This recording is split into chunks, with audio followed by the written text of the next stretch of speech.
memudahkan setiap kesulitan yang ia hadapi. Kita hidup di dunia ini pasti mengalami berbagai macam kesulitan. Ad-dunya darul imtihan. Dunia ini merupakan tempat ujian. Ada kalanya kita diuji dalam hal ekonomi, ada kalanya kita diuji dalam hal rumah tangga. Maka bagi orang yang bertakwa, Allah senantiasa memberikan solusi atau jalan keluar terbaik baginya. Wa yarzuqhu min haitsu la yahtasib. Dan janji Allah bagi orang bertakwa yang kedua adalah Allah akan membukakan pintu rezeki dari arah yang tidak diduga-duga.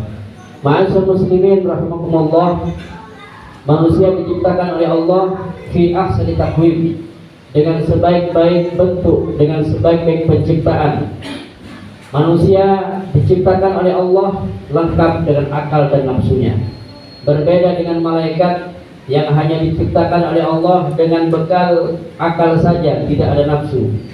Ada juga hewan, binatang diciptakan oleh Allah hanya dengan nafsu saja, tidak ada akal. Manusia diciptakan oleh Allah dengan dibekali akal dan nafsu. Akal diciptakan oleh Allah sebagaimana yang disabdakan oleh Rasulullah SAW, al-aqlu nurun fil qalbi yufarriqu bil haqqi wal batil. Untuk apa Allah menciptakan, membekali manusia dengan akal? Dengan akal ini Allah meletakkan nur atau cahaya dalam hati, yang dengan akal tersebut manusia bisa membedakan mana yang hak, mana yang batil. Dengan akal manusia bisa membedakan mana yang bermanfaat, mana yang mudarat. Dan nafsu diciptakan oleh Allah sebagai imtihan, sebagai ujian bagi manusia. Maka bagi orang yang bisa menggunakan nafsunya, mengarahkan nafsunya dengan baik, maka nafsu tersebut akan menjadi sebuah kebaikan. Tapi sebaliknya, kalau nafsu diarahkan kepada hal yang tidak baik, digunakan tidak semestinya, maka nafsu tersebut akan menjerumuskan manusia pada lembah dosa. Dalam kitab Nawsul Ibad disebutkan sebuah maqalah, tuba liman kana aqluhu amiran wa hawahu asiran. Beruntunglah bagi orang yang menjadikan akalnya sebagai amir, sebagai pemimpin. Artinya dalam setiap dia melakukan segala sesuatu, dia masih berpikir, dia masih menggunakan akalnya. Apakah hal ini baik untuk saya? Apakah justru sebaliknya? Maka bagi orang yang masih menggunakan akalnya sebagai pemimpin, ini tanda-tanda dia orang yang beruntung dunia sampai di akhirat. Wa hawahu asiran, dan menjadikan hawa nafsunya sebagai tawanan, tidak diumbar begitu saja, tidak dilepas begitu saja. Maka kalau orang menuruti hawa nafsunya, maka ini termasuk tanda orang yang celaka.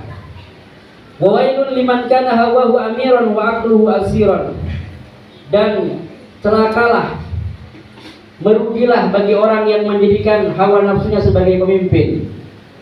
Dalam setiap melaksanakan sesuatu, dia hanya melandaskan kesenangan hawa nafsunya, kesenangan dirinya. Maka bagi orang yang menggunakan hawa nafsunya sebagai patokan, ini termasuk tanda orang yang akan merugi dunia sampai di akhirat. Wa aqluhu asiran, sementara akalnya dijadikan sebagai tawanan, tidak digunakan sebagaimana mestinya. Ma'asyiral muslimin rahimakumullah, di awal penciptaan antara nafsu dan akal ini sudah mempunyai karakter yang berbeda. Akal ketika diciptakan oleh Allah sudah menunjukkan karakter yang tunduk patuh. Ketika ditanya oleh Allah, wahai akal, siapa dirimu dan siapa diriku? Kemudian dengan tegas akal mengatakan, anta rabbi wa ana abduka dhaif. Ya Rabb, engkau adalah Tuhan kami yang maha segalanya, dan kami adalah hambamu yang penuh dengan kesalahan dan kekurangan. Maka Allah kemudian berfirman, wahai akal, ma khalaqtu khalqan aktsara minka. Wahai akal, tidaklah aku menciptakan makhluk yang lebih mulia daripadamu. Dengan akal manusia akan mencapai kemuliaan di sisi Allah Subhanahu wa taala. Kemudian berbeda dengan nafsu.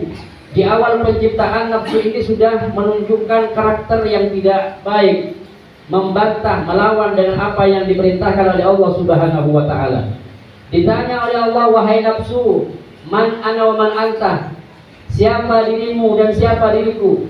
Kemudian nafsu mengatakan, ana wa anta. Saya, ya saya, kamu, ya kamu, kata nafsu.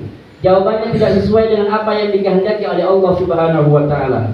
Kemudian nafsu disiksa oleh Allah di neraka Jahim selama 100 tahun. Setelah disiksa selama 100 tahun, diselamatkan oleh Allah, diangkis oleh Allah. Ditanya lagi seperti pertanyaan yang pertama, tapi ternyata jawabannya masih belum sesuai dengan apa yang diharapkan oleh Allah Subhanahu wa taala. Setelah itu disiksa kembali oleh Allah nafsu ini di neraka Ju, neraka yang penuh dengan kelaparan selama 100 tahun lamanya. Baru setelah nafsu ini disiksa di neraka Ju, dia kemudian menjawab dengan jawaban yang diharapkan oleh Allah Subhanahu wa taala. Dia mengatakan, wahai Allah, ya Rabb, engkau adalah Tuhanku, anta Rabbi wa ana 'abduka dhaif, dan kami adalah hambamu yang penuh dengan kekurangan dan kelemahan.